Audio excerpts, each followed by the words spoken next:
बिस्मिल्लाहिर्रहमानिर्रहीम अस्सलाम वालेकुम व्यूवर्स। आज की इस अहम तरीन वीडियो में हम बात करेंगे कि अगर आप फ्रेश पासपोर्ट पर किसी अच्छे कंट्री का वीज़ा अगर आप अप्लाई करना चाहते हैं तो आपको कौन से फैक्टर्स को लाजमी देखना है जो आपको वीज़ा दिलाने में आसानी पैदा करे। और क्या आपको फ्रेश पासपोर्ट पर 5 आई कंट्री का वीज़ा जो है अप्लाई करना चाहिए कि नहीं करना चाहिए, और किन लोगों को फ्रेश पासपोर्ट पर वीज़ा मिल जाता है और किन को मैं रिकमेंड करता हूँ। तो ये तमाम चीज़ें इस अहम तरीन वीडियो में हम डिस्कस करेंगे। तो as usual request, please channel को लाइक करें और सब्सक्राइब करें। व्यूवर्स, फ्रेश पासपोर्ट पर वीज़ा मिलना वेरी करता है प्रोफाइल टू प्रोफाइल। अब कुछ प्रोफाइल्स जो होती हैं फ्रेश पासपोर्ट वाली, वो उनके फाइनेंशियल्स जो हैं बड़े स्ट्रॉन्ग होते हैं और उनके टैक्स के मामला बड़े ही अच्छे होते हैं और उनकी बैंक स्टेटमेंट जो है बड़ी वेल मेंटेन होती है। अब अगर ये आपके फाइनेंशियल मामलात अच्छे ना हों तो दूसरा आता है जी आपका पर्पज़ ऑफ विज़िट। कुछ लोगों का पर्पज़ ऑफ विज़िट बहुत स्ट्रॉन्ग होता है। इसकी मिसाल ऐसे है जैसे बूढ़े वालिदैन हैं, वो अपने बच्चे या बच्चों को मिलने जाना चाह रहे हैं। उनके फाइनेंशियल स्ट्रॉन्ग नहीं है तो उनका पर्पज़ ऑफ विज़िट बहुत स्ट्रॉन्ग है। इसी तरह कोई भी इंसान, पर्सन या लेडी अपने किसी भांजे, भांजी या भतीजे, भतीजी की किसी शादी या मंगनी को अटेंड करने जाना चाहता है तो ये भी पर्पज़ ऑफ विज़िट बहुत स्ट्रॉन्ग है। और इसके साथ-साथ कोई सीवियर, खुदा ना ख़ास्ता अगर आपकी या किसी और की सीवियर मेडिकल कंडीशन है, तो इस सूरत में भी आपका जो है पर्पज़ ऑफ विज़िट काफ़ी स्ट्रॉन्ग बनता है। अब देखें, आपकी जो बैंक स्टेटमेंट जो है वो सारा कुछ बता देती है कि आपके फाइनेंशियल मामला जो हैं कैसे हैं। आपके जो लोगों के साथ लेने और देने के जो मामलात होते हैं ना, वो आपको बताने की ज़रूरत नहीं होती, वो आपकी बैंक स्टेटमेंट बता देती है और वो बैंक स्टेटमेंट बोल रही होती है कि अब इसकी मिसाल ऐसे है कि एक पेमेंट आपको गुजरांवाला से आ रही है, बिज़नेस पेमेंट है, कोई सियालकोट से आ रही है, कोई पेशावर से आ रही है।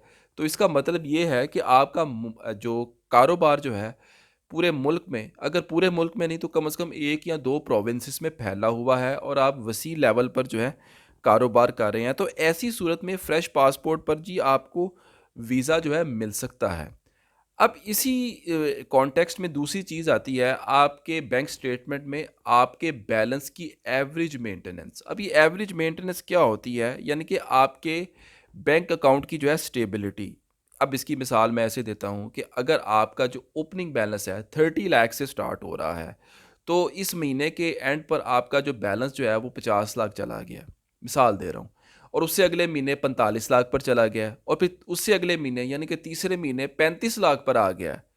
30 लाख से स्टार्ट हुआ, 50 पर गया, फिर 45 पर आया, फिर 35 पर आ गया। तो इसका जो मतलब जो है वो साफ और साफ ये ही है कि जी आप जो भी कमा रहे हैं उससे ज़्यादा आप खा रहे हैं।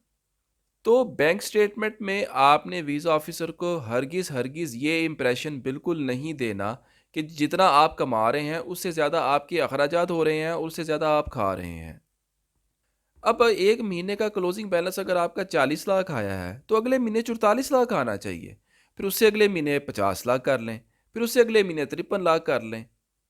तो इस बात का मतलब ये है कि आपकी ट्रांज़ैक्शंस भी हो रही हैं और आपका क्लोजिंग बैलेंस जो है हर महीने के एंड पर एवरेजली और स्टेबिलिटी के साथ बढ़ भी रहा है। इस तरह की बैंक स्टेटमेंट को हर अच्छा कंट्री कंसीडर जो है वो करेगा। अब दूसरी बात यहाँ पर ये है कि लोग जो है, ज़्यादातर लोग ये समझते हैं जी कि हमारा फ्रेश पासपोर्ट है, आज ही हम अपना एनटीएन अप्लाई करेंगे, आज ही हम अपनी आईटीआर जो है फ़ाइल कर देंगे और दूसरे जो है रजिस्ट्रेशन के डॉक्यूमेंट्स जो हैं जी हम कलेक्ट करते हैं जी, और जी हम आज ही वीज़ा अप्लाई कर देंगे और लग जाएगा। देखिए, ऐसा नहीं होता, आपका जो है वीज़ा ऐसे जो है नहीं लग सकता।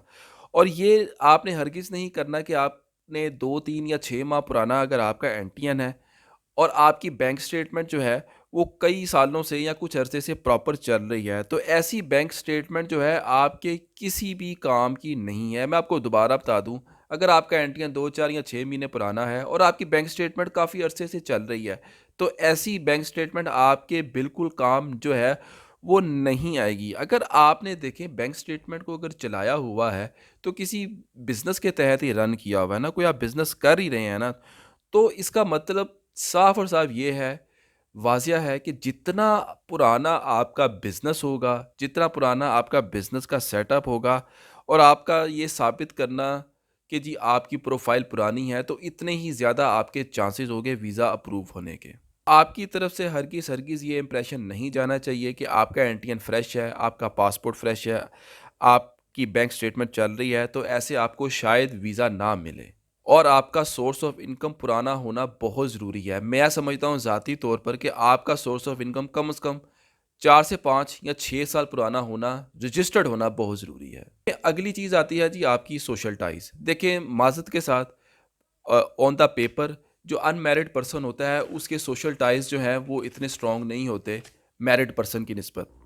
अब एक मैरिड पर्सन है या लेडी है, अब वो अपना वीज़ा अप्लाई करता है या अप्लाई करती है, तो उसका जो है सोशल टाइज स्ट्रॉन्ग होती है और एम्बेसी ये समझती है कि ये जो है बंदा या बंदी ये विज़िट कर कर लाजमी वापस आएगा, चाहे उसका फ्रेश पासपोर्ट हो या पुराना पासपोर्ट हो। तो ऐसे लोग जो हैं उनका वीज़ा लगने के चांसेस बज़ाहिर ज़्यादा होते हैं। लेकिन मैं ज़ाती तौर पर समझता हूँ कि जो फ्रेश पासपोर्ट पर आपको वीज़ा अप्लाई नहीं करना चाहिए, एक फ्रेश पर्सन को, चाहे वो यंग मैन हो या यंग लेडी हो। मैं उनको ऐसे लोगों को मशवरा दूँगा कि आप अपनी प्रोफ़ाइल पर पहले वर्कआउट करें, थोड़ा बहुत घूम कर आएँ, ट्रैवल हिस्ट्री बनाएँ, अपने डॉक्यूमेंट्स को रजिस्टर्ड करें, फिर जाकर जो है आप अपना वीज़ा अप्लाई करें। तो आपको फ्रेश पासपोर्ट पर वीज़ा अप्लाई करते वक़्त इन तमाम चीज़ों का ख़ास तौर पर ध्यान रखना है। उम्मीद है आपको वीडियो पसंद आई होगी। इस हवाले से आपके ज़हन में कोई सवाल हो तो आप कमेंट बॉक्स पर जो है मुझसे पूछ सकते हैं। अगर आप मेरी कोई सर्विसेज़ लेना चाह रहे हैं तो आप मेरे यूट्यूब चैनल पर मेरा नंबर लेकर आप मुझे सिर्फ़ एसएमएस कर सकते हैं और अपना सेशन जो है कोई भी बुक करवा सकते हैं। अब तक के लिए इतना ही। अल्लाह हाफ़िज़।